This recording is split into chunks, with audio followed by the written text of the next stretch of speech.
देवी प्रपन्नार्तिहरे प्रसीद प्रसीद मातर्जगतो अखिलस्य प्रसीद विश्वेश्वरी पाहि विश्वम् स्वविश्वरी देवी चराचरस्य आधारभूता जगतस्त्वमेका महीस्वरूपेण यतः स्थितासि अपां स्वरूपस्थितया तवैतदप्यायते कृष्णम् अलङ्घ्य वीर्ये वैष्णवी शक्तिरनन्तवीर्या विश्वस्य बीजं परमासि माया सम्मोहितं देवि समस्तमेतत् त्वं वै प्रसन्ना भुवि मुक्तिहेतुः विद्या समस्तास्तव देवि भेदा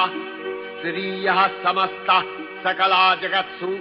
तवैकया पूरितमम्बयैतत् का ते स्तुतिः सद्य परापरोक्तिः सर्वभूता यदा देवी